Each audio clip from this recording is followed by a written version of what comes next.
Yeah, This I guess conference like, will now be recorded. You got I'm a just coach hanging out here. over here, like, I'm just participating, not really doing anything.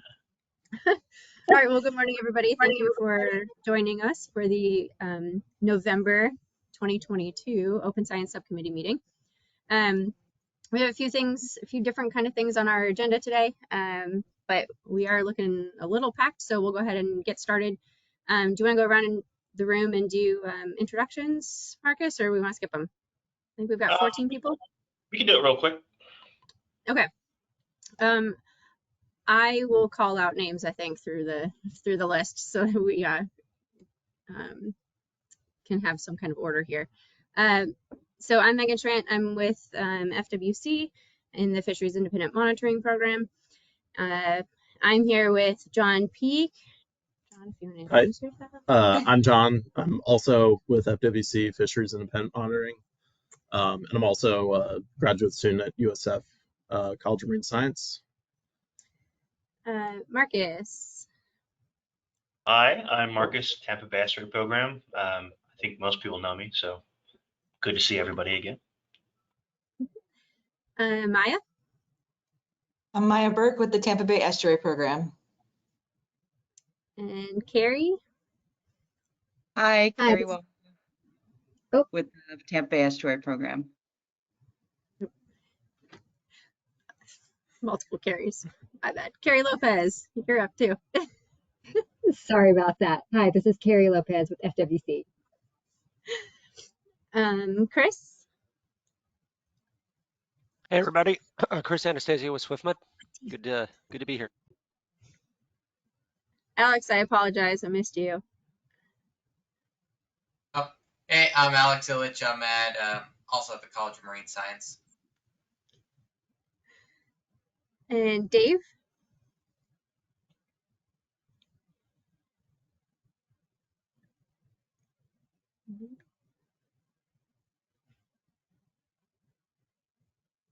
All right, Dave, I think you probably said good morning, but we couldn't hear you. It's showing that your mic is on, but we can't hear. We'll come back to Dave. Greg? Hi, Greg Blanchard, Manatee County. And Jeff? Jeff Greenwell with the Nitrogen Management Consortium in Hillsborough County. Julie? Julie Christian with the Environmental Protection Commission of Hillsborough County. Mike McManus. Hi, Mike McManus with the U.S. Environmental Protection Agency. And Mike Wessel. Mike Wessel, Janiki Environmental. Natasha. Good morning, Natasha DeCrowell with Pinellas County Environmental Management. And Robin. Good morning, everyone. Robin Spidell with Southwest Florida Water Management District. All right, thank you. So we will go ahead and get started. So our agenda for today, we'll start with open science updates by TVEP and its partners. So Marcus, I'll turn it over to you. All right, thanks, Megan. Good morning, everybody. We have excellent talks today, so I'll, as always, try to keep this a little brief, but I do have quite a few updates to make everybody aware of. We'll get into it in a second, but obviously, before I start, I just like to remind everybody of what this Open Science Subcommittee is all about. We do have a roles and responsibilities guiding document that was drafted about maybe 2 years ago. It kind of outlines what we're trying to do for those of you that are new to this meeting. 3 main tasks: support development of open science products at TBEP, rank priority research areas for developing open science products, and facilitate training activities. As I'll say at the end of the meeting, the training is important, and we do have one coming up, but not to spill the beans on that, I'll wait till the end of the meeting, so just stick around for that announcement. The announcements I have or rather the updates I have for this meeting, a couple different things. The first one is about this archives guidance from the US EPA. This was came on my radar a couple of months ago, actually after our last meeting. I thought it was pretty important because our last meeting we talked about data repositories. Remember Matt Jones from NCs gave a really excellent overview about demystifying data repositories. And when this report came on my desk, I thought it was quite relevant for this group. So I just wanted to put it out there. And, you know, if people want to have a look at it, definitely dive into there and look at some of the great resources. It's specific to some of the OA monitoring that the NEPs are doing. So a lot of the authors on this report are from the NEPs, but nonetheless, I think the guidance is still relevant. If you're not aware, we do have OA monitoring ongoing in Tampa Bay at USGS. Kim Yates is leading that. So hopefully Kim will use some of these methods in this report for archiving some of that data. But anyway, just a great resource. Have a look at that and you know, get a, I guess, understanding of how to do this in practice for some of these data sets that we're familiar with in Tampa Bay. Another update is actually this preprint came out, I think, last week. If you're familiar with the OpenScapes project, this is actually a program that has been in place now for a couple years, led by Dr. Julie Lowndes at NCs and a few other folks. They actually just released this preprint last week talking about a framework for managers to facilitate or scale open science practices. And it actually, I think, is pretty important for this group because it talks about developing open science or integrating open science at the institutional level, which I think is something that we're all trying to do. And so that's why I'm bringing up this paper here. I thought, you know, it was using a useful metaphor about, you know, the flywheel, which is kind of this idea that, you know, it takes some momentum to get going. It's this large sort of device that takes a lot of work to get it moving, and it's slow at first, but once it gets momentum, you know, that's when you start seeing things take off. So I thought that was a pretty useful way to think about integrating OS at the institutional level. There are some, I think, 3 key take-home messages from this paper of how this is done in practice. So they're kind of laid out right here. Definitely look at the paper for more information on that. But kind of the idea is that you're engaging the bright spots, and these are, you know, the people at your institution that have an interest and are willing to adapt the new tools. So engage them, elevate them, because these are going to be your early adopters and people that can motivate others.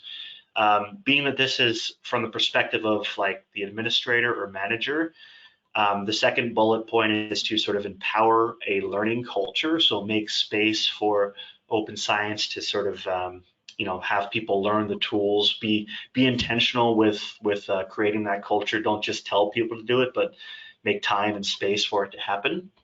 And then finally, amplify open science leaders. So the ones that actually do, you know, become these champions within your organization, elevate them and make sure that their voices are heard, and also engaging with others maybe outside of your institution to sort of develop this community of practice. So definitely have a look at this paper. I think it's a great resource. Another key thing is, you know, first you got to slow down to speed up. You know, I've said it many times before with open science is, you know, these are new tools that people are learning, and there's a big learning curve, and you got to sort of, you know, learn them at first, so you got to slow down. But, you know, once you do learn them, you'll be able to work a lot faster and quicker as a result. Next announcement is about our Trash-Free Waters project. This is not one I'm leading, but Joe Whalen and Sheila Scalaro at TBEP are leading this effort. It actually began a couple of years ago. But if you're not familiar with Trash-Free Waters, this is an EPA initiative to reduce trash entering surface waters. Other NEPs have a similar project in place, but we've been doing this for a couple of years now. We're working with 5 local partners, Hillsborough County, Manatee County, Pinellas County, Osprey, and a few others, to basically put these devices into basically creeks entering Tampa Bay. And the idea is to put out these different devices, litter getters, water goats, sea bends, to really see what's coming in from the watershed. And the idea is to develop a litter management plan over time that is sort of a document that will describe how we're going to target places in the watershed that might be identified as sources of trash or debris to sort of empower people to use best practices for controlling litter and debris that could potentially enter Tampa Bay. The reason this is open science related is that we've been working on a kind of a dashboard, not a fully fledged shiny application at this point, but definitely a place where we're hoping to showcase the data that we're collecting in these different devices around the watershed. So if you want to go to this link, it'll show you the data to date, sort of high level summary of where these places are, summaries of how much trash has been collected to date, and then you can get information on individual sites as well. And I said this isn't a shiny application. Most of our dashboards at TBEP are shiny, but this is just an HTML document that loads fairly quickly and does have some interactive components. So I'm kind of exploring some ways to have different levels of interactivity without using a shiny server, because there is kind of some loading overhead with that. But that's a new product at TBEP, so have a look at that. Let us know what you think. Does it sort of check all the boxes of delivering data and being open, true to some of the other products we've developed in the past? Next update is about the critical coastal habitat assessment. If you were at our TAC meeting last week, we gave a presentation about this. I'll just give you the summary, but I think there are some open science applications here that are relevant to this group. If you're not familiar with the CCHA, this is again a program that was started a couple years ago.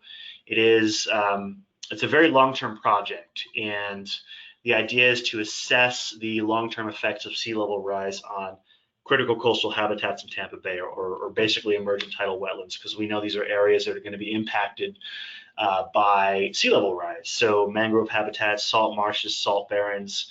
And the idea is that every 3 to 5 years, we're going to monitor each of 9 sites for the next few decades, or basically in perpetuity. So this time scale where we're expecting climate change to affect these habitats. Because this is a long-term project, the issue is, you want to reduce sampling effort in a way that, you're not having the field crews go out and collect unnecessary data. They're expending a lot of time and resources doing this, so we want to identify the optimal level of sampling effort where they're, not sampling too much, but we're still getting useful information. So we went through this exercise of basically identifying what was a reduction in effort that was appropriate for characterizing the vegetation communities. So we sampled this transect here from the water to the upper coastal uplands, and each one of these black boxes we're sampling vegetation. This is done at every half meter, and most of these transects extend upwards of 150 meters. So this is very time intensive, and again, because we want this to continue for the next several decades, can we downsample these surveys to basically understand, can we expend less effort but get the same amount of information? So that's what we did. The TAC presentation was all about that, but here's the link to that analysis. We will have a tech report out fairly soon. But again, why this is important for this group, we're all resource managers with an interest in this, but I thought this was critical to highlight for this group because we really wanted to be intentional with how we were presenting the results of this analysis for identifying an optimal level of sample effort, because there's been surveys already done, but we're changing the survey design moving forward. So say somebody 20, 30 years from now wants to know, well, why did they change the survey design? We're putting out these products in an open science framework so they can sort of see and understand, what was our thought process in doing this. If they wanted to reproduce the analysis, they can, and they can understand the record of those changes so that, it's, how many times have you looked at a survey or, decades worth of data and you see, well, was this a change in the sample design, and does that influence your assessment of the data? We're trying to address that problem by documenting what we've done in open science fashion. All right, last thing I'll say before I hand it off to Megan and John, is that Quarto, if you're not familiar with that, if you're an R user, R Studio user, you're probably familiar with it. But basically, this is a new software system that was developed by R Studio, which is now becoming Posit, I think.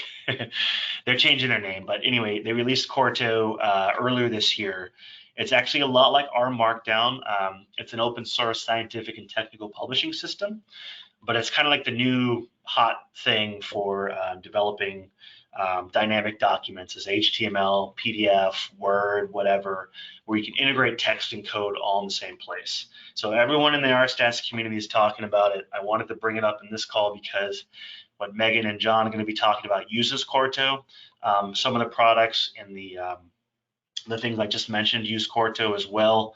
But it is seen as the successor to R Markdown. So it's here to stay.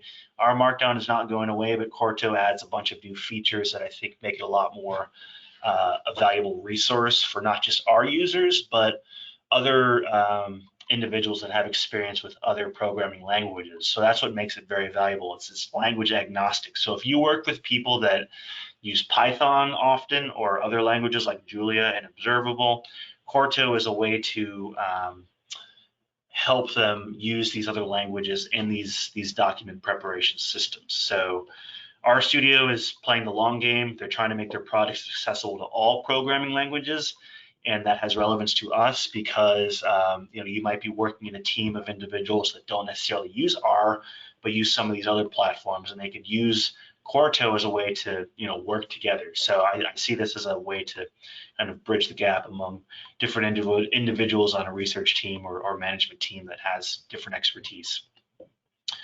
There's a link down here to the website. The RStudio conference had a lot of great resources about Quarto. This happened a couple months ago. There's a great keynote by Julia Lowndes on Quarto and how they used it in the last year. So definitely check that out. But at this point, I will hand it off to John and Megan to talk about their experience using Quarto as well as their project using it. I think, are you guys ready to go? Should I pass the controls to you? Sure. Well, I will try to figure this out. I might have to make you presenter. There you go. I also might need to go over to window. Are there any questions about those updates before we hear their presentation?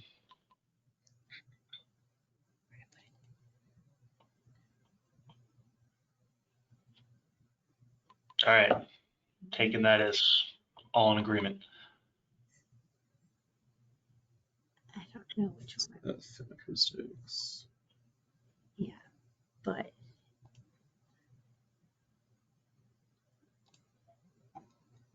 there we go. I might have to redo this depending on what happens when I hit this button. All right. So are you seeing? Yep. You're seeing the full presentation. Okay, sweet. Yep. I don't know how I lucked out on that one. All right. So today we're going to talk a little bit about a TBER funded project. So we're working on tracking the immigration of juvenile sportfish from restored habitats to Tampa Bay. And then since this is the open science subcommittee meeting, also talking about communicating the science. So I'm going to go through a little bit of what the project is, what we're trying to do, and then I'll turn it over to John to talk about the website and communicating the science. So that'll be the Quarto aspect of things. All right, so this is a 2021 Tampa Bay Environmental Restoration Fund project. It's actually one of these two dots down here at Robinson Preserve. And these projects generally support water quality improvements, habitat restoration, applied research, and education priorities in the Tampa Bay area.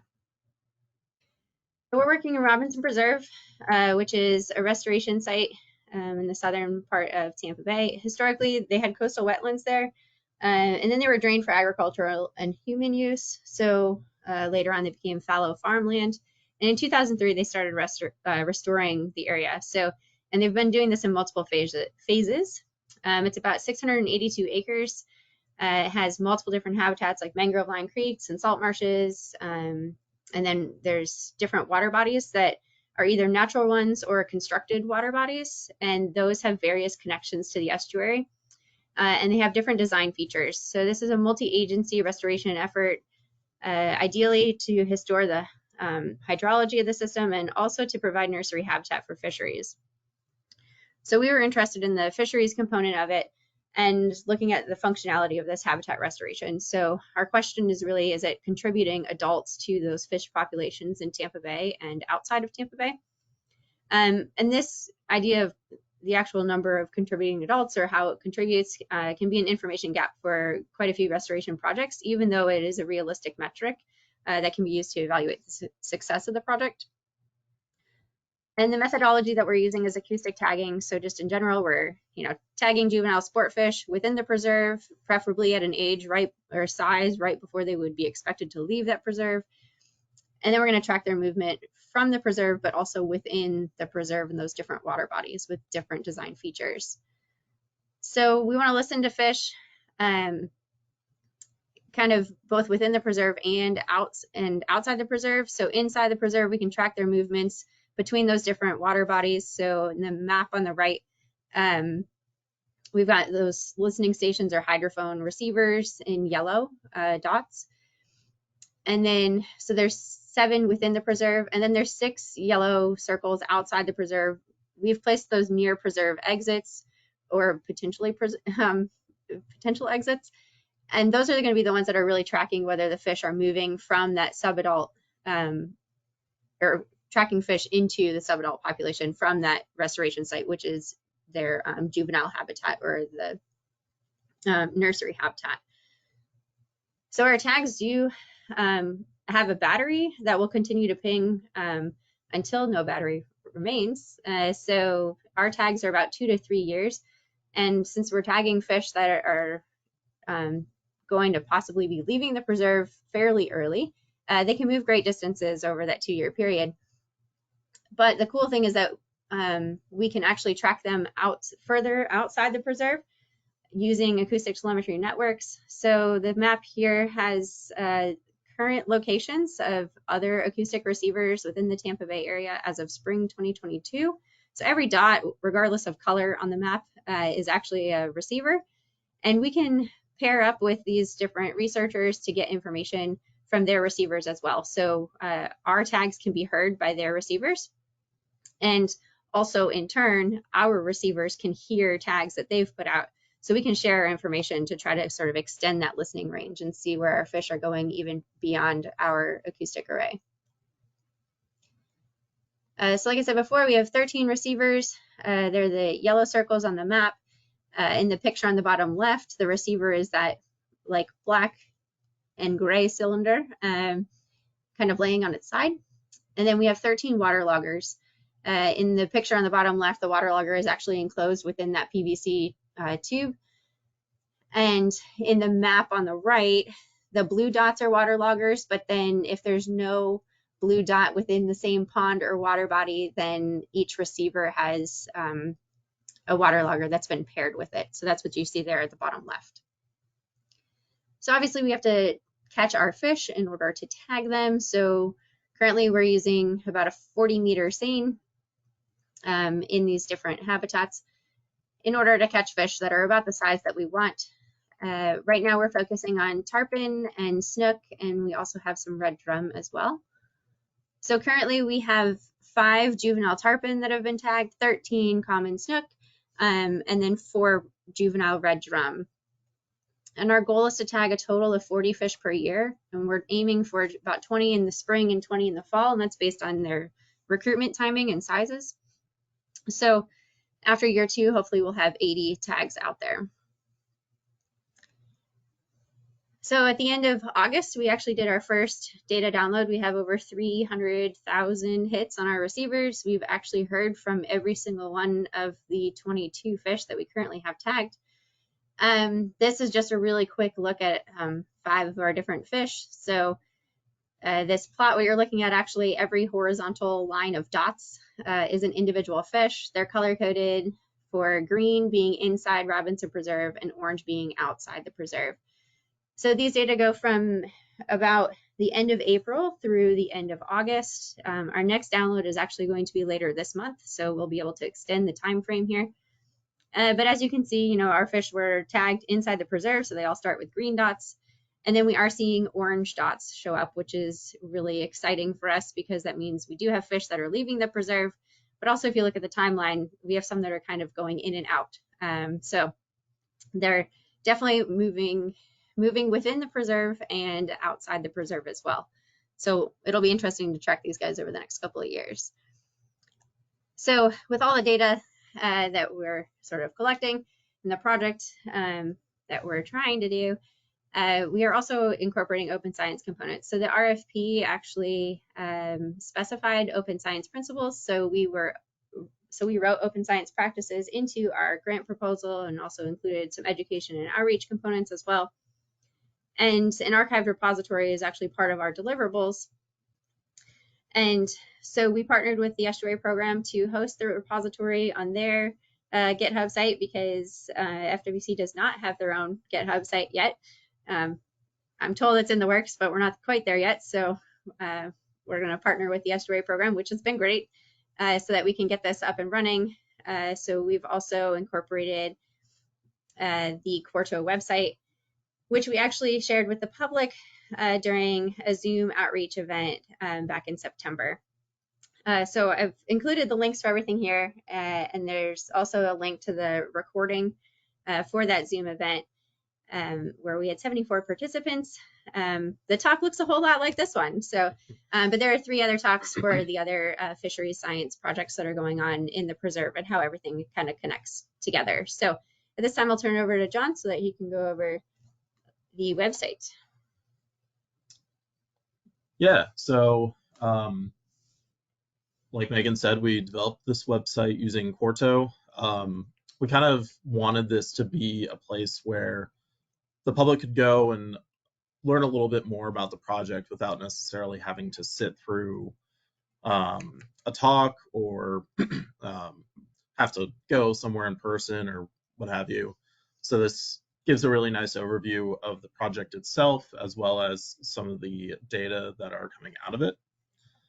So we wanted this to be able to communicate across a broad range of audiences. So environmentalists, fishers who might be interested in whether these preserves are actually contributing to the adult populations, activists, researchers who might also be interested in collaborating with us on our data, and other stakeholders that just might be interested. We wanted to increase transparency. So the goal was to basically say, all right, when people understand the process of what we're doing, they can better understand the results and the data that are coming out of it. And that kind of guided how we developed the website. So we chose Quarto because it is essentially the evolution of our Markdown. It is pretty easy to create a Quarto website, and it's basically the it's the future of technical publishing. As Marcus said, it is open source, it's language agnostic, so it can be used by researchers who are using code outside of R, including Python, Julia, Observable. And it's the websites that Quarto produces are clean. They're relatively simple to both use on an end user basis as well as put together, and they're dynamic, so you can update them fairly easily. It also provides a way for Markdown to be more accessible to researchers. So as part of the Quarto evolution in our studio, they developed a visual Markdown editor. So all these Markdown files, they generally look like kind of code mixed in with some mono-space text, and they're not really that interesting or user-friendly to visualize. But what our studio has done, they've created this visual editor in the form of a what you see is what you mean editor. So every image that you put in is rendered as a preview.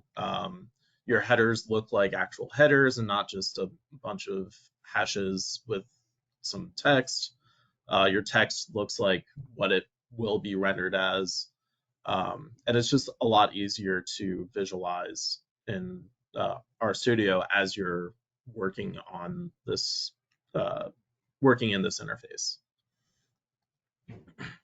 So our design philosophy for the website was based on accessibility. So we wanted a relatively simple navigation.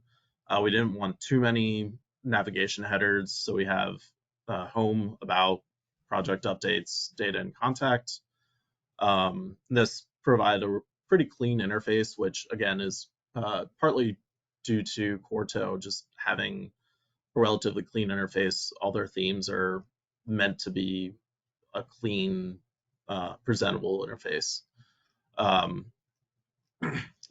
So we had a splash page that has a map and data at a glance, and a little intro to our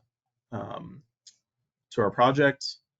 The website is mobile friendly, so if you open it up on your phone, it renders perfectly in your phone as well, in a relatively easy interface as well. And then again, it's easily updated. So all of this is hosted on GitHub. We can go in and upload new data, upload new edits, updates, what have you, pretty easily. So we wanted, again, to lead people to understand the data through understanding our process of how we're collecting the data. So we have several informative about sections, both about the preserve itself as well as our methods. And because acoustic tagging can be a bit of a black box, we also highlighted some importance of acoustic tagging as well as how acoustic tagging works. We have a project timeline that also has project updates as individual posts. And within that timeline, we've linked to each of those posts so people can interact with that timeline, see the kind of process of the project from start to finish. And then we also have an interactive data map, which we will be further updating to have our actual data from our receivers. We're still working on getting those data into a format where it's still open science, but we're not necessarily sharing the raw data themselves, just because we don't want people, running with the data and potentially publishing things that we're already working on.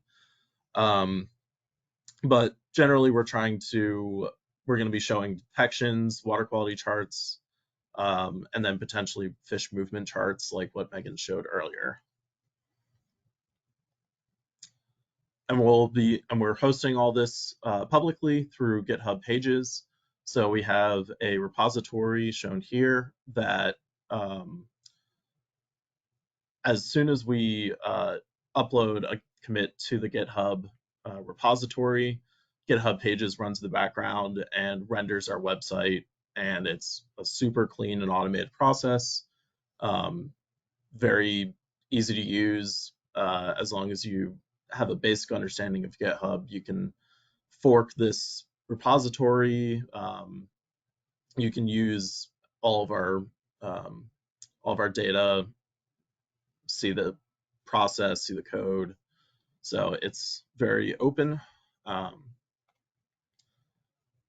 all that being said, this is a work in progress.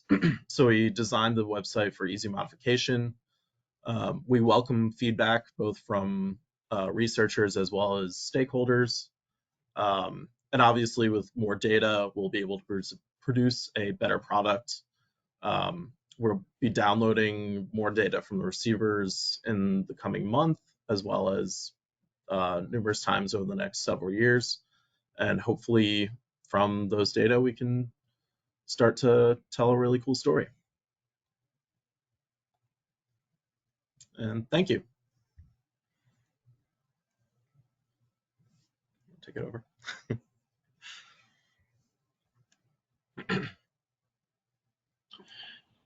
Thanks, John and Megan. Does anybody have any questions for them?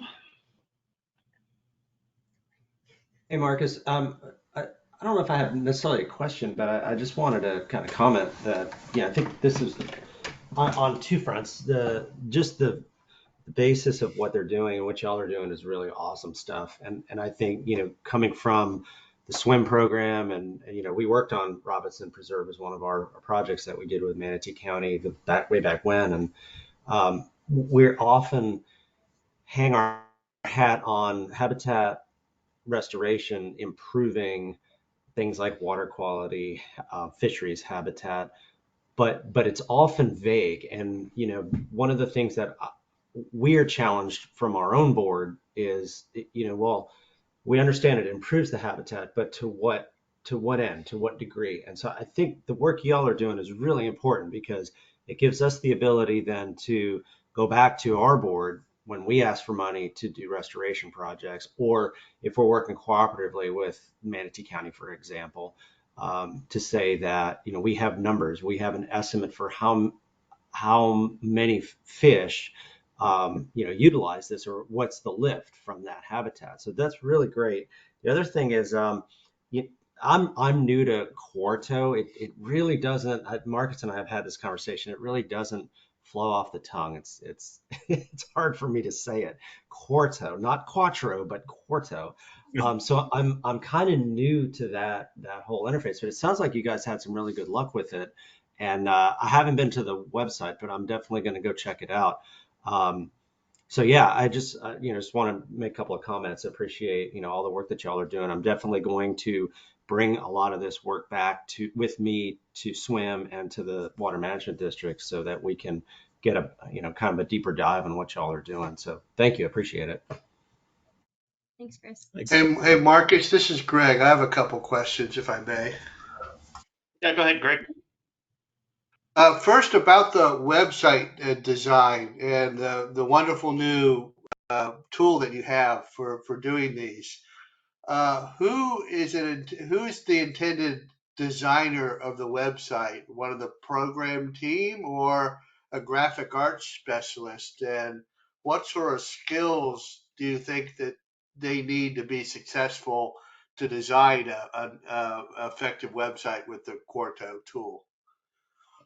So I was the one who did all the website design. So Megan and I worked together to kind of develop a plan for what we wanted to show and how we wanted to show it. But all of the graphics, all of the Quarto rendering. So let me back up. So basically, Quarto has a website format. So all of the actual HTML rendering is all done in the Quarto backend. So you choose a theme, and the themes are all pretty standard. It doesn't change much besides maybe the look and the font. But yeah, you choose a theme, and you basically just write some text, and it renders it all. The kicker is you need to be able to kind of understand some of the nuances of Quarto and CSS. So some of the Quarto pages that we rendered also have a custom CSS, but all that can be done. I learned it kind of on the fly. I also have a personal website that I did not necessarily using Quarto, but also using R Markdown. And yeah, it's pretty much a coding exercise, not necessarily a graphic design exercise, if that makes sense. Okay, thank you. My second question was about your acoustic data collection network. You had a map that showed a very large regional network of listening devices that could potentially intercept the tags from your fishes. What are I guess the weaknesses of the current network? It wasn't really clear to me. You had a lot of potential monitoring points, but I know that doesn't necessarily equate to functionality when you're trying to track a fish that's left the bay and is wandering out in the nearshore Gulf, or vice versa. It wasn't very clear what the strengths and weaknesses of the current network were. So the main question for our project, is how these fish are, or how many, I guess, fish are leaving Robinson Preserve to contribute to the wider or greater Tampa Bay area, and then how they're using different water bodies within the preserve. So, we've got all the water bodies within the preserve covered, and then we have the sort of what we think are the immediate exit points of the preserve, which is great because then we know we tag the fish inside. If we hear them at one of our receivers outside, then, we can say that they're leaving and potentially coming back in some cases here. But we don't know, our tags last 2 to 3 years. So these fish are growing and probably moving beyond our array over those 2 years. So having that sort of network, or that acoustic network in Tampa and Sarasota Bay helps us, track these fish beyond our project. So even though it's not a direct question for our project, we can kind of ask some more questions or just get some more information from them after they leave the immediate vicinity of the preserve. Now, granted, if they swim somewhere other than the array, we aren't going to hear them, which is the case for any of these tagged fish in any system. But being part of that network, so iTag has a website, and you can actually, if you become a member of it, you can upload sort of these, what they call orphan detections. So if our receivers hear fish from some other researcher, we can go ahead and upload that to the website, and those researchers will be notified that their tags were heard by somebody else, and they can contact us to get all of the data for that, for those fish. And we can do the same if ours are heard on other people's receivers. So it's really just the idea of being able to kind of extend your listening area or leverage that wider network beyond your immediate project location. Yeah, I'd be curious to see the data when it comes in on that issue. But thank you very much. Mm-hmm. Natasha, you had a question?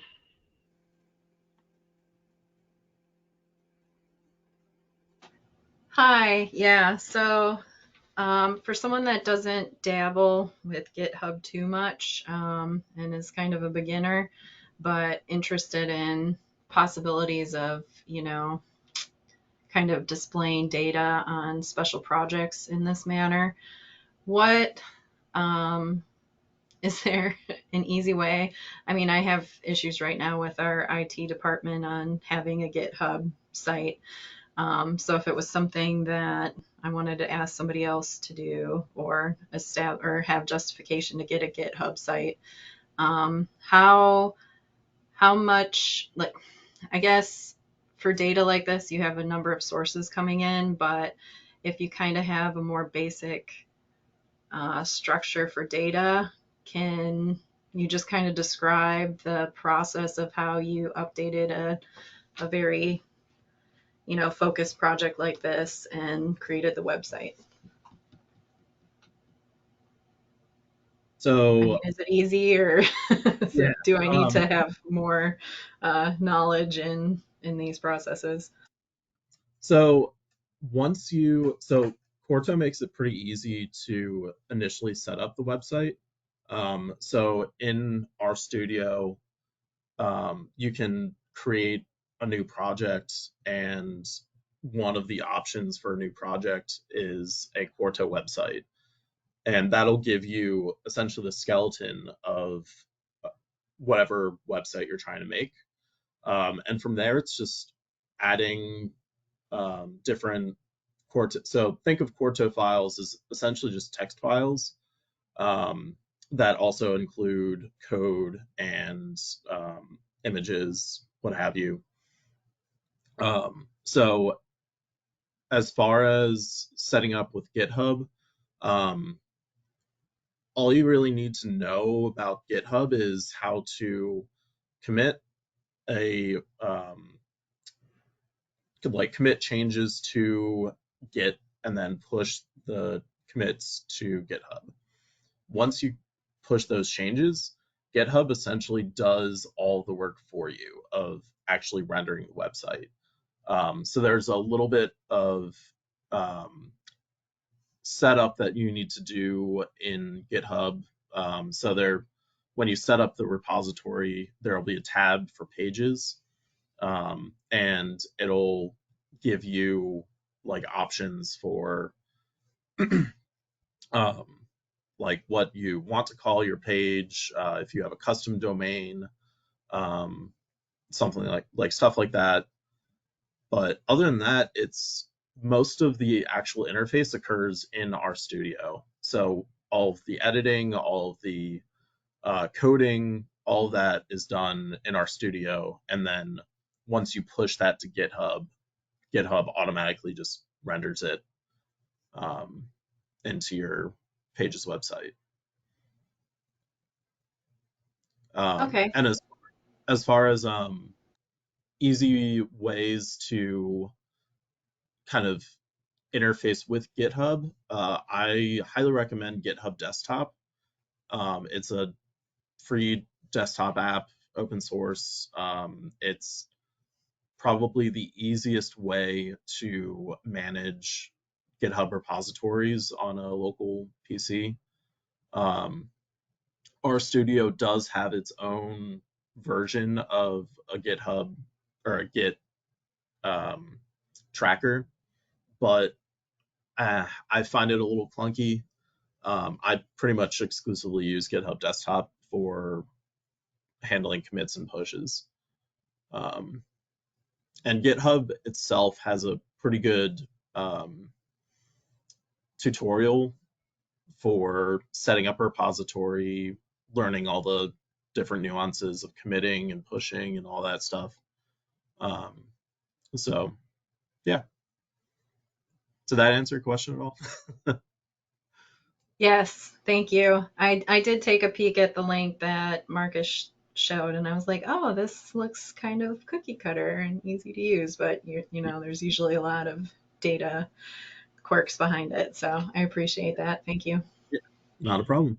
Yeah, And to build on sorry. to that, I was just gonna say I didn't want to use Quarto when I first heard about it because I've been using R Markdown for a while now, and I was like, this seems like the same thing, whatever. But then I saw this this keynote talk from the RStudio conference earlier this year, given by Julie and Mine, basically showcasing Quarto.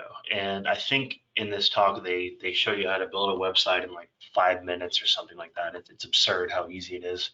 So if you need some motivation, I guess check out this talk. Also, that being said, you know, Megan said that, you know, she worked with TBEP on creating this on our GitHub website. We are always there as a resource to help our partners, whether that be Pinellas County or others, set these kinds of products up. We see that as one of our jobs in our sphere of influence is to help people develop these open science products. So we can certainly do that. We have a lot of experience on our end on getting these things up and running. So yeah, you know, let us know if you want us to do that. And the other thing as well is, you know, this is a TBERF project, so the Tampa Bay Environmental Restoration Fund. If you're not familiar with that, it's a grant program that we run. We've been doing it for a couple of years now. We have probably about a dozen projects each year, and we're trying to be very intentional about how these projects are delivering data, because like many projects in the past, the data, MIAS is 10 years of TBIRF, so not just a few years, but many of these projects in the past, the data just goes somewhere and ends up on a network drive. Nobody knows where it is. So we really want to do a much better job on opening up the products from TBIRF, and we're trying to do that multiple ways. One, putting it in the contract that we create with our project partners by saying, when you deliver these data sets or whatever you're producing, it needs to be in an open format. So there's a contractual way of obligating our partners to do that, but also what's not in the contract is that we can help you do that. So if you ever need assistance, like I said, we can be a resource. And what John and Megan have done is something that I would love every single TBIRF project to do. I realize it's not appropriate for every project, but if you have a data set, you have maps, you have information that others can benefit from finding, putting it on GitHub so the code is findable, making a website that's more like a public-friendly, front-facing platform for it. That's all stuff where we really want to try to do so that it's out there, people can find it, and hopefully, go forth and make use of the resources in a way that hasn't been done in the past. So kudos to you guys for doing that. Definitely awesome. We'd love to see more TBIRF projects doing that in the future. I think Alex had a question in the chat, if I remember correctly. Oh, I just okay. put a comment. I noticed you had some GitHub actions, so that's kind of the magic that GitHub is doing in the background. So that video helped me set up GitHub actions for one of my stuff, so I just posted it there. Yeah, so GitHub Actions, so I didn't actually set any of that up. That is all done through GitHub Pages. So GitHub Pages automatically, that's the way GitHub Pages performs the actual rendering of the website. So yeah, once you set up, it's a tab under, I guess, settings in the repository. And yeah, once you set it up as a GitHub Pages repository, it'll automatically run those GitHub actions. So, yep. Okay, so disregard. But GitHub actions it does are it for very you. useful. Yeah, it does it for you apparently. Alex, if you're familiar with the use this R package, there's a lot of canned GitHub action routines in there.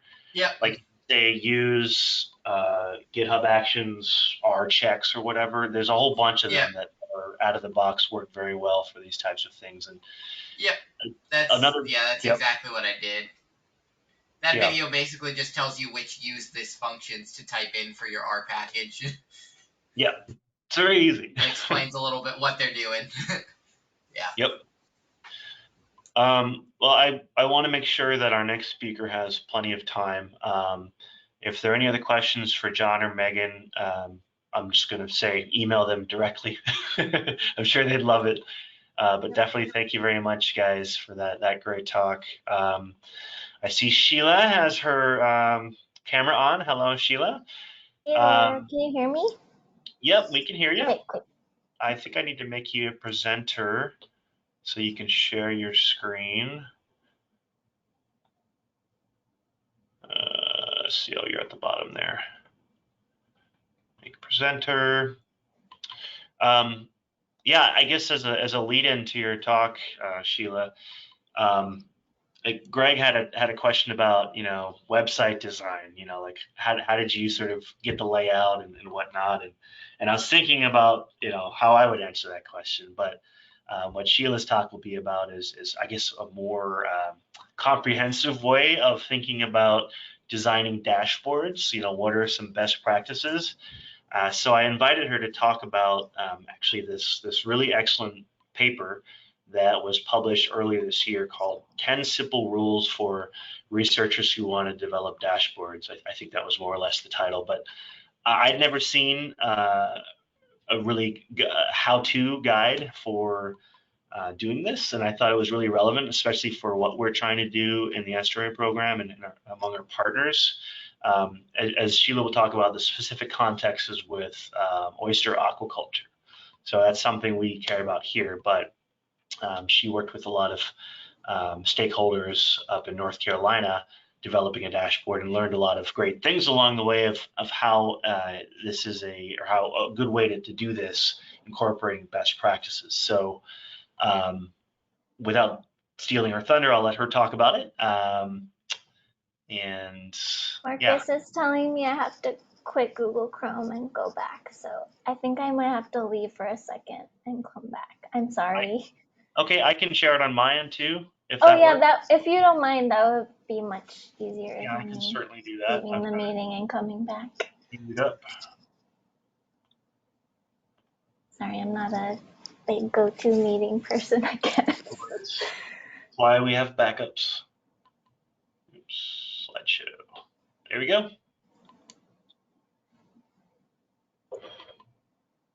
Am I sharing my screen? Not yet. Okay, I'm not. Sorry. There we go. Great. Thank you very much. And yeah, thank you to Marcus for inviting me to speak to you all today. And yeah, if you have any questions, I'll be watching the chat, so feel free to chime in there or unmute yourself. Yeah, I'm looking forward to sharing more about, this 10 Simple Rules paper. My name is Sheila Saya, and I'll first introduce myself and then I'll kind of go through what I'll talk about today. So you can go to the next slide.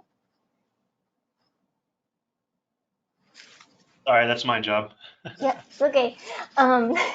So I am a hydrologist by training, and I also have some training in environmental engineering. So I'm always thinking a lot about, how water moves across the surface of the landscape, what it picks up, how much water is flowing across the surface of the landscape. So these are things I think about a lot.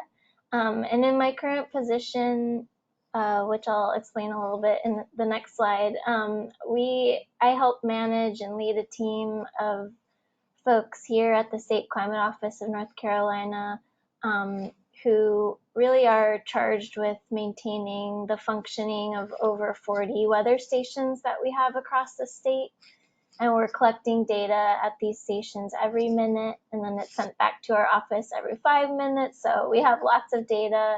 Oh, I didn't mention there's 15 different variables that we're measuring, weather and environmental variables. So lots of data coming in. And then we make all these data publicly available through our website. And we also have a number of other like more programmer friendly tools for people to access the data that we're collecting. So I'm always thinking about that, how we can use it in different ways. And I'm very passionate about coding and open science. So I use my computer a lot to do that. And I'm very appreciative for those computing resources. So yeah, that's me. We can go to the next slide. So I mentioned I'm the Associate Director of the State Climate Office of North Carolina. We're based in Raleigh, North Carolina, but we serve the whole state in terms of meeting folks where they are and meeting their needs for weather and climate information. So we are a public service center out of NC State University, so I'm officially an NC State employee. And this picture shows, this is our office here on the NC State campus, and you can actually see the top of our building. We share our building with the National Weather Service's Raleigh Forecast Office, so they have some equipment on the top of our building, so you can see our building from afar, knowing that, there's all that weather sensing equipment on top. We have a website, so if you're interested in learning more about what we do and the different products and programs that we have, you can see that website there. And we're also very active on Twitter. We have a blog post that typically goes out like once a month, so that's a great way to learn more about what's of interest. I know you all are in Florida, but we also do some, drought related Southeast work in our blog too. So you can see that. You can go to the next slide. Great. So yeah, so now that you know a little bit about me, where I work, I'll kind of go through a quick outline of what I'll talk about. So first I'll share how I define open science and how, through, a lot of Googling and talking to folks, how the community defines open science. I'll talk a little bit about shellcast and why it's important to North Carolina shellfish growers, the need there. So that's kind of steps 2 and 3. And then the fourth one, I'll give kind of like a very quick overview of like a condensed version, Cliff Notes version, if you will, of the 10 Simple Rules paper that Marcus mentioned in the introduction. So yeah. All right, so first, thinking a little bit about open science. You can go to the next slide. So I kind of wanted to step back and just define what I mean when I say open science. So it's kind of a few things. It's a framework to document and share the full research pipeline. So anything from maybe your motivation to do a particular study and, justification for it, to collecting the data, documenting analyses, and then, writing up that data, sharing results in various ways. So the previous speaker, shared results in a website. Maybe it takes a form of a publication, like a peer-reviewed publication, or maybe a report. But having those all publicly accessible, so folks that don't just have, that journal subscription can get to it. Open science is also a movement, so a movement to be transparent, accessible, and reproducible. And it has, some of the groundwork for this movement was done in the open source coding community back in like the 1990s. Dates back to there. And then I also think of it personally as like an individual practice, maybe even like a group or lab group or organizational practice, where people kind of are like, we're going to have this shared vision to make our information more accessible and reproducible. And some of these ideas are outlined in a paper by Hall and all that we published. Yeah, it's the references at the bottom. It's in the journal Hess, and it's, I think, now I have to remember the title. It's like a hydrologist guide to open science is what it's called. So feel free to check that out. Okay, next slide. So yeah, so really a little bit more about what open science is, and maybe also like the big benefits of open science, at least that I see. First, really, open science offers an established framework to share. I mentioned this before in the previous slide, but also, it allows scientists and the general public to access the information that you've, acquired through your research study. It also ensures that your research is reproducible and builds trust in science, because people can like walk through the steps of your research. Second, we can rely on and use tools that others in the community have developed, others in the open science community, that is, and shared openly. This might include like R packages or Python libraries, maybe even tools like Quarto, which was mentioned in the previous talk. And we can share, what we did, all the steps that we took. And, we can also, the other great thing about open science is, there's all these different communities to support one another in the work that you do. So for me personally, it would be the R Ladies, like coding community for women and non-binary members that use R. There's lots of support through that community. There's also like SciPy, that community for scientific Python computing. So lots of, communities out there, very supportive communities. And then third, open science is, and I think Marcus mentioned this too, for Shellcast in particular, open science was required by our funder. So they asked that, all the outputs of that project were open and accessible. So it sounds like TBERF also requires that too. So I think that is very good. It's not just a bottom-up approach, but top-down too from our funders. And yeah, so some of the tools that we used for Shellcast, I'll talk a little bit about this later, weren't necessarily open source. Like for example, Google Cloud Platform, there is a fee associated with that. And some of the internals of that are not open source because it's Google, but we were able to share the code and the backbone of the app publicly, and that was all open source in that we could share it. So yeah, next slide. Okay, so I'll tell you a little bit about Shellcast, which is an open source web app. You can go to the next slide.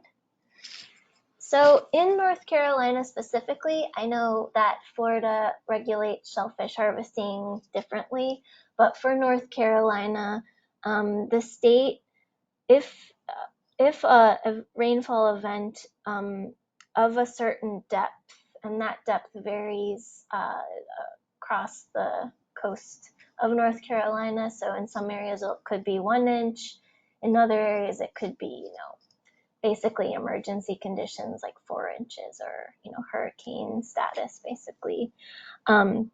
These rainfall events over a 24-hour period that meet this threshold, the state is required by the FDA to close harvest areas or close these shellfish growing areas for harvest until conditions have, improved, like water quality conditions have improved.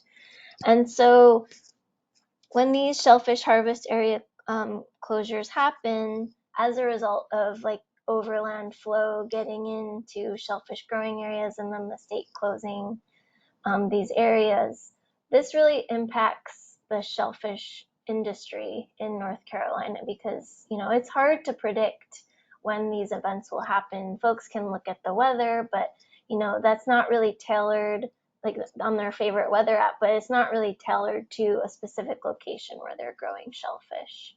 So really shellfish, the motivation behind it was to help shellfish growers, have a tailored app that helps them identify a location where they are growing shellfish and then receive alerts that, there's inclement weather coming that could affect their operations. So they're able to choose, if they want text or email alerts and the threshold of rainfall which they want to receive those alerts for. And this is all to basically protect, the people that consume shellfish raw. So we don't want to consume shellfish that has fecal coliform or other indicator bacteria in them. Yeah, can go to the next slide. So this is kind of a screenshot of Shellcast. It shows, I know the text is a little bit tall, but it shows when it was last updated. So when we last pulled data from national weather data sets. It also shows what we mean when we say today, tomorrow, and in 2 days. So you can have a little bit of information on that. Then if you are a shellfish grower using Shellcast, you can actually add in leases from the state database. So a lease is basically you can think of it as you're renting a piece of the North Carolina coast from the state and you're going to grow shellfish in that area. And so you can see there's a pin on the map for a particular lease here, and then it will give the forecast for today, tomorrow, and in 2 days in terms of how likely it is for a closure, shellfish harvest area to closure to happen. And you can also toggle on the left side of the app, you can actually toggle the today, tomorrow, and in 2 days. So it'll change the different color codings on the map for the different growing areas along the coast. You can go to the next slide. So maybe you're interested in knowing a little bit more about how Shellcast works. So we use Python and R scripts to pull data from the state climate office where I work.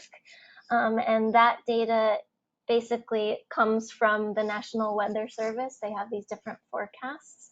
So we're pulling the data very early in the morning, doing some number crunching in terms of trying to estimate, how likely it is that these areas will close today, tomorrow, and in 2 days.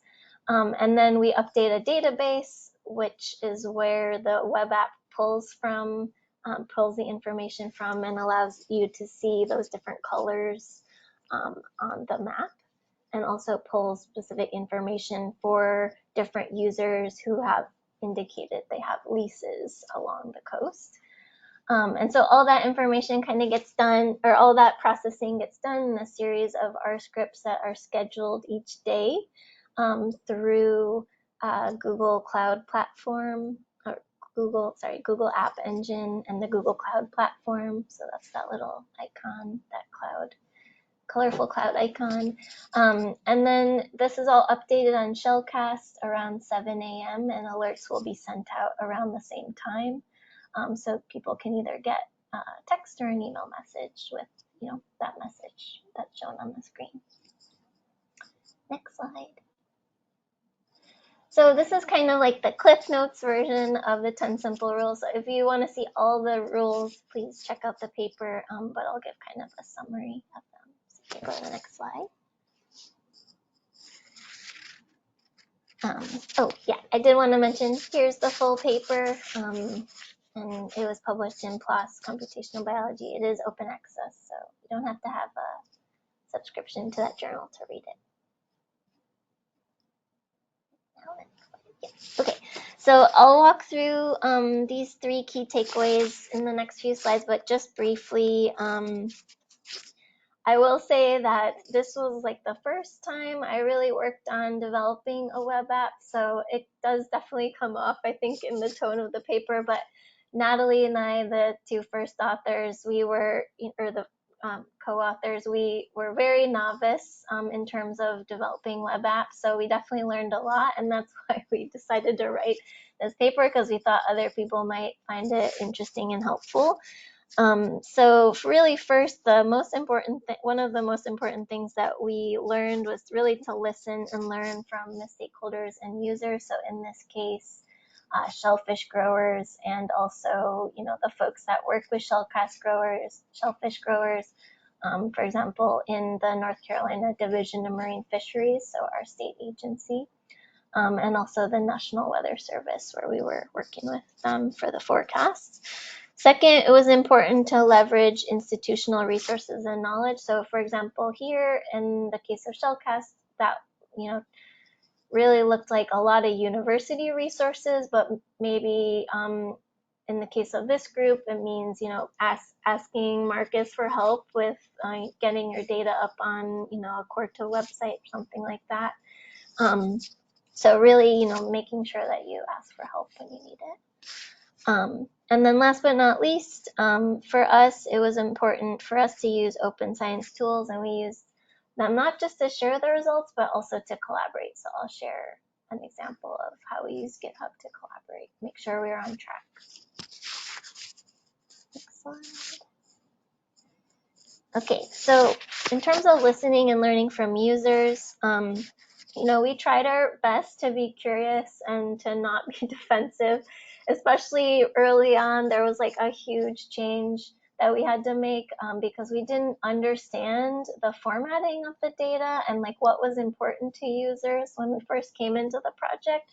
So we had to kind of overhaul like some of the initial versions of the project, which did take time, but in the end, like it meant that the app was more applicable to people and more useful. So we made sure to have periodic check-ins with stakeholders, and we also, before we even started, we didn't start even developing the app until we knew it was going to be something that was unique and would be useful to people, rather than adding. That was our option, or in this case, that's what happened. But doing some research on the front end to make sure, like, has someone done this before? Is it already an open source tool? And if so, could I add maybe like the Florida piece to it or something like that? And then, yeah, the feedback really shaped the design of our web app. And as I mentioned, like, sometimes you have to make changes. So, be patient and be flexible in the face of those changes. Yeah, so for one example, we learned that we wouldn't be able to access daily updates to the lease data from North Carolina, from the state. So we really had to work on kind of developing an alternative method. I think originally I was like, oh, great, we're going to be able to like just automate this all. But sometimes it's hard to automate things. So you just have to be flexible and patient with folks. Can go to the next slide. The second thing was, I mentioned was leveraging institutional resources and knowledge.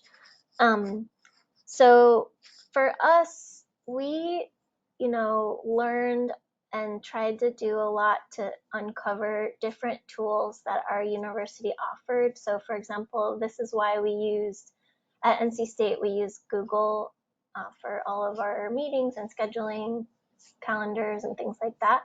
So we had access to the Google Cloud Platform and Google App Engine through the university, so we decided to leverage that. We also worked very closely with our library staff to document and also to better understand how we could make the most out of open source tools. And then at our university, we also have an office that specifically works with staff and faculty to help them improve the accessibility of different outputs. So for example, web apps like this one. So we actually would have meetings with them to talk about at the beginning of the project, how can we make sure that this data in the map is also accessible to screen readers. And so you can see if you visit Shellcast, that's why we have the table below, because that table is actually easier for people with screen reader, who use screen readers to access the information from that. And then, yeah, asking for help. I mentioned that before. And then we also decided to recruit some passionate students to help us with web app development. So luckily for us, there is, a strong computer science program at NC State. So these two students, Stanton and Estuary, were really key in helping us develop the web app. So, I'm able to do some of the analysis and coding of different scripts to automate that analysis. But I know very little about like actually structuring a web app and, making sure it's running and getting updated and things like that. So, and building databases, that's also something I'm not great at. So these folks, they had their own expertise and they were very eager to get experience on a real world web app. And then the last thing, last summary point, or maybe this is the second last one because I have a bonus one, is to leverage open science tools to collaborate and do science. So in the previous speaker, I talked a lot about GitHub. So GitHub is great for version control and for sharing information like websites and stuff like that. But there's also a really cool project management feature to GitHub, which I really love. And so this is an example of how we kind of set up our milestones and different tasks that we had to do. And so Stanton and I worked very closely on this project through GitHub. And so, you can see there's different tabs that we colored, like, some of the tasks are related to documentation, some are related to analysis. So that was like keyword for like, this is assigned to me. And then other things, were, we had wish list items, like if we have time, this would be great. And so it's not like in your head, you can actually get it out onto this project board. And then it's really cool to see as you close different issues and you track things, it moves from one of these columns into the done column, and then you're like, okay, I'm getting closer to the end, making progress on this. So I really recommend using GitHub projects. slide. Okay, so some of my bonus tips. So one thing, and I've talked a lot with Marcus about this, is like one thing I still am learning how to do is to test. So trying to think about how people might use your web app, or things that could go wrong in your analysis scripts that you are timing to run each day, and trying to think those out beforehand and create tests that are automatic, that if you make a change to your code, then that test will run, and it'll catch it before you say like close your laptop for the day. So you can do that type of thing. I think is very important, and I want to continue to get more experience with that. I did mention this a little bit, but I learned a ton working on this project in terms of how to make web apps and web materials more accessible to folks with disabilities. So, I talked about access to like folks reading, looking at websites with screen readers. There's a number of other devices that folks use to access information on websites, and having things, different tags and alt text and things like that are filled in on your web app is very important, so that people can navigate those, the resources that you're trying to share. And then something that we didn't do that much with Shellcast, we did document Shellcast quite a bit, but we didn't really use like containerization, or if you've ever heard of like the program called Docker. I think that is something that kind of was just emerging. Well, it was still like, hadn't trickled into academic situations now, but I'm hearing more talk of it. And so I think that's a great way to keep track of like, for this app at this time that I'm developing, or this package that I'm developing, I use this version of R, and that it allows, the containers allow people to basically reproduce exactly the versions of different packages and software that you have, so that if they try to reproduce the work that you did, they can do it exactly, and they won't have issues with different versions of software and packages and things like that.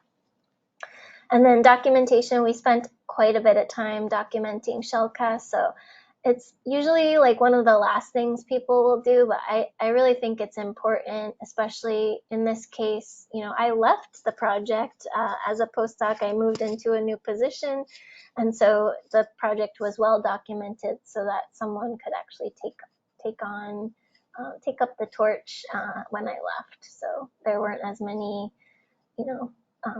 issues with running the app because of that. Next slide.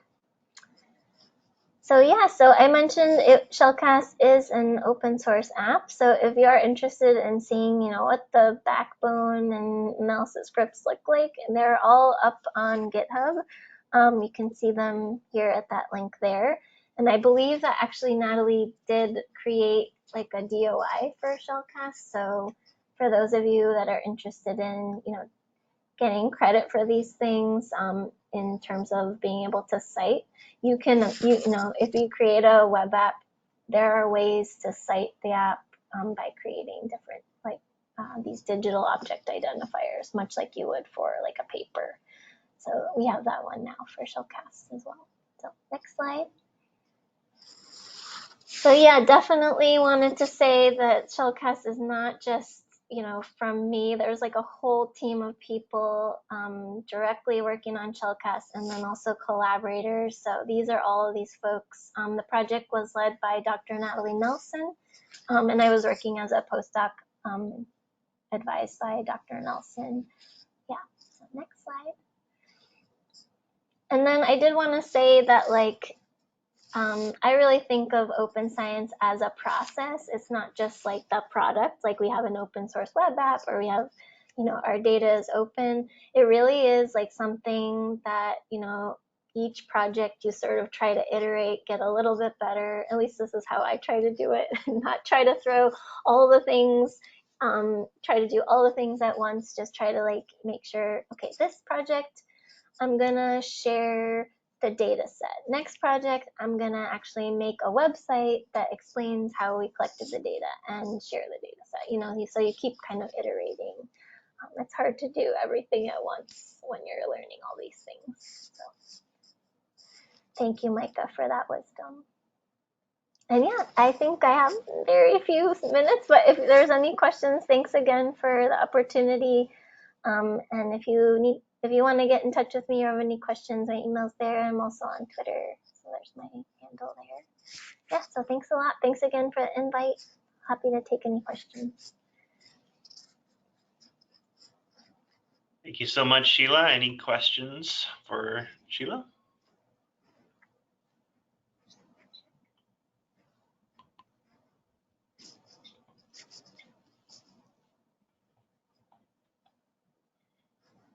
Well, if nobody wants to bite, I will ask a question. Oh, link to the paper.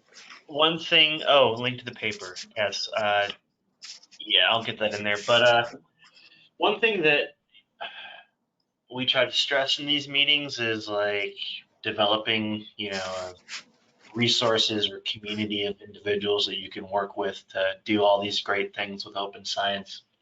I like the point you made about,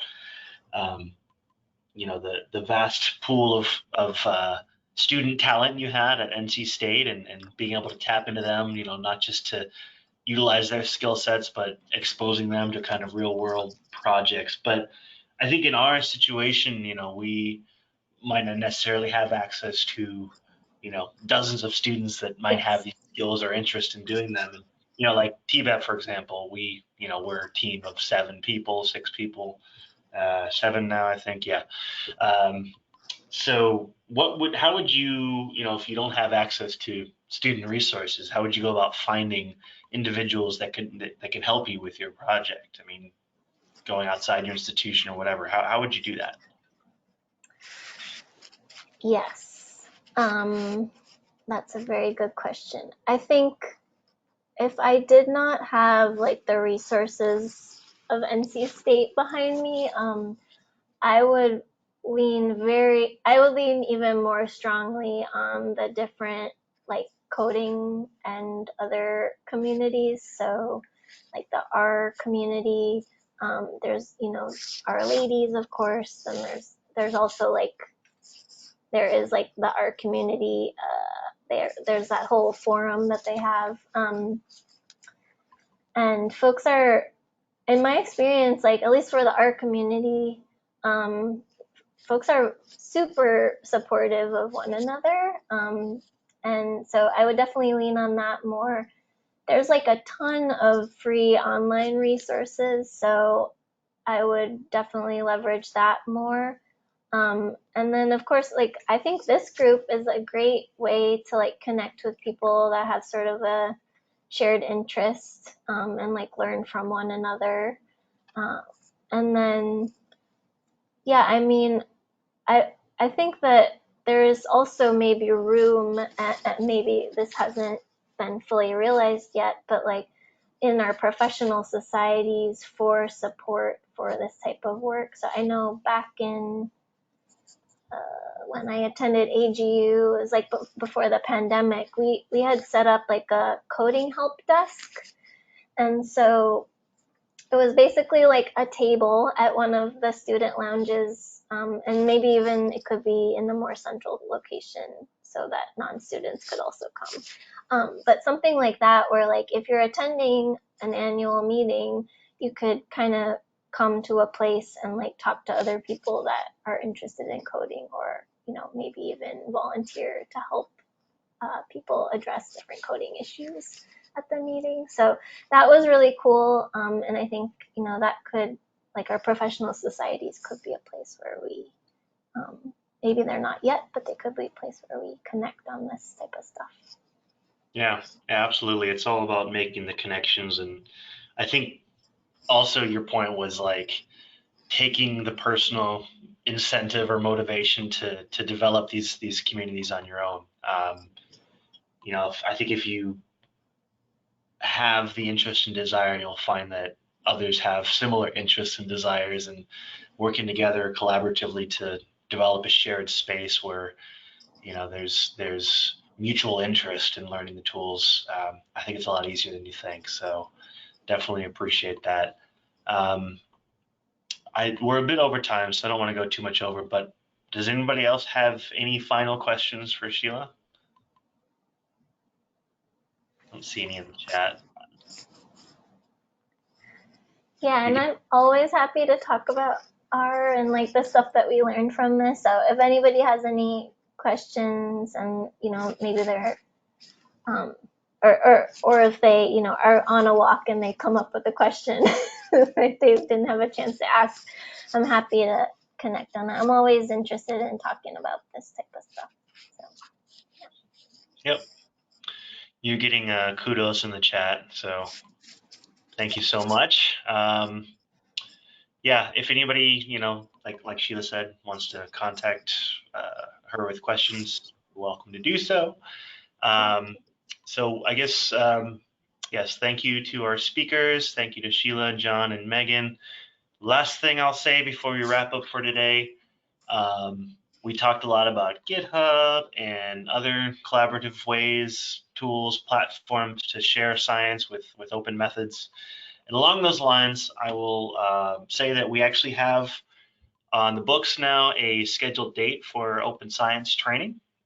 So if you want to take the next step to learning these skills, definitely consider attending this training, which is scheduled for February 2nd of next year. Sounds far away, but that's actually in 2 months or 3 months now. Myself and Dr. Krish Anastasio from the Water Management District will be giving this training. We gave a similar training last year at the SURF meeting, but we're going to re-envision it and redevelop some of the modules in this for our open science training regionally. We haven't broadcasted the announcement yet for this, so I wanted to share this first with you all, the Open Science Subcommittee, to give you first go at the registration. We are capping it at, I think, 40 registrants, so definitely go to this link and register. I will also send an email to the Open Science Subcommittee link with, or subcommittee email list with this link. So I'll probably do that later today so you can have a chance to get on there. This is in person, so it's not going to be virtual. So, for better or for worse, we're doing it in person this time. So yeah, definitely go out there and register. We're looking forward to giving this training to share these ideas with you all. Last announcement, this is our last meeting for the year. I am going to get a schedule out for the meetings for next year, probably quarterly. If you have any ideas for speakers or topics or just general thoughts on the Open Science Subcommittee, how it's doing, has it been useful, has it not been useful, and why, let us know. Get in touch with us. And yeah, with that, thank you all for your attention, and meeting adjourned.